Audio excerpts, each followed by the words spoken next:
Well, I mean, I believe like right now, what should happen is like universities and schools should like change their curriculum to include some version of ChatGPT. Yeah. Because people will be using it. You can't ban it. You can't use it. So that's it. Yeah. So I think why there's a buzz about it because it now affects everyone everywhere suddenly. Like suddenly, but it's also everywhere. it goes. It seems like it's not only is it big in terms of its application, but it also, and I don't know if it's that it takes a major leap forward in terms of capabilities, or it's just that it's more visible to the general society, the type of, like maybe ChatGPT, and you'll know this better than I will, but maybe ChatGPT isn't really that much more advanced than whatever the thing was that came before it. It's just that now everybody sees, it's kind of like, holy shit, we're really far along with this stuff, further along than we realize. So we are further along than we realize, but we're not where we think it is, because I think there's like a simple definition of AI, and where we are right now is called narrow AI. People have different terms for it, but ultimately what people are really concerned about is this human intelligence and the super, intelligence comfort, right? In fact, I have something on that. Hey Trev, you got the one? It's the one from The Guardian. It's the one about destroying civilization.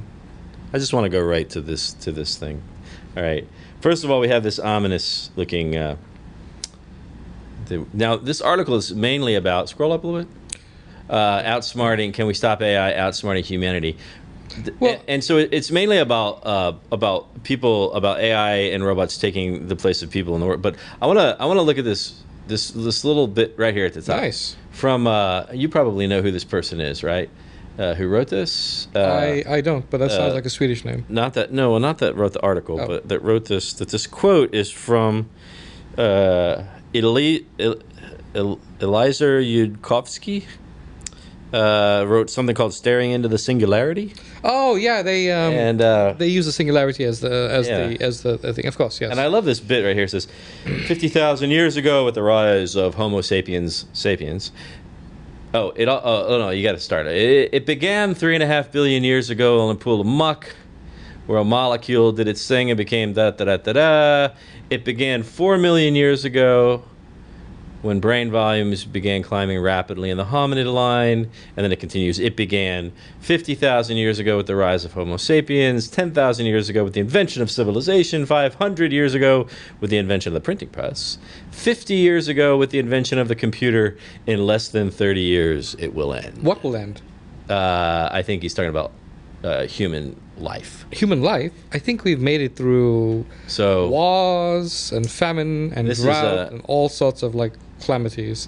It was an online essay called in 2007 called "Staring into the Singularity." I know. Not human life, but human civilization. It was human civilization. It began, and this guy felt that. Sure, he's a very accomplished writer, and I'm sure in 2030. So my question is, why? While some people can, like you, can get excited about being able to have this new way to do your kindergartner's homework, there are people out there who are like, whoa, stop. We need to, and in fact, a bunch of guys just 1,100 tech professionals just wrote a letter, right? Yeah, and they said, slow down. They said we got to. In fact, they called for a 6-month moratorium. Why 6 months? I don't know. That's a good question. I mean, they're not purposeless, so why 6 months? Everything. I mean, they all. Is that what it was? They had a 6-month moratorium. It was 6 months, right? Exactly, yeah. So it's not arbitrary. I have no idea. I mean, I have theories about some of that. I would like to share your theory on that. They're all very accomplished, and there's notable names like Elon Musk in there. Wozniak's in there as well. There's some AI people. There's 1,100 people. I couldn't go through all that list. 1,100 tech leaders. Tech leaders, exactly. That have written an open letter to government. Yes, to everyone to say just slow down a little bit. And so it's a challenging concept because they're not entirely without merit. We should always be careful about technology.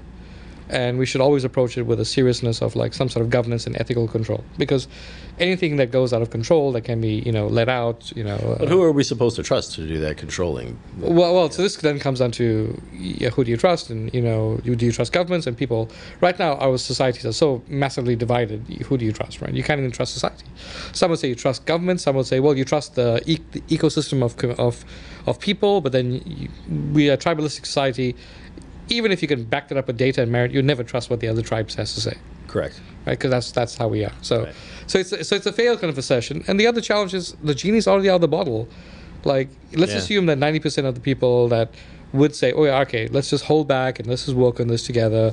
Like the 10% that are maybe more nefarious will do it. I'll be out there.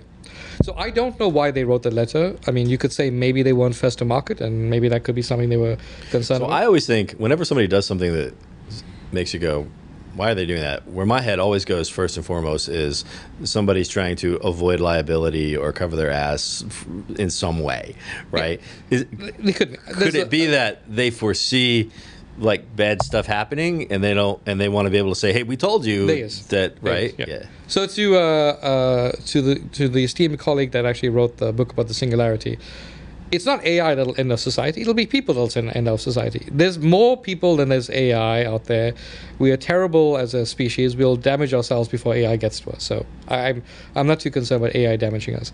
The other challenge is, like, why would AI, if it does evolve, want to challenge us? If it evolves to this human intelligence, which I don't have any interest in because we're not that intelligent. We are self-defeating as a species. We pollute our atmosphere. I remember you said that. We fight each other. Yeah. We're not that intelligent as a species. You said that in a couple of years ago.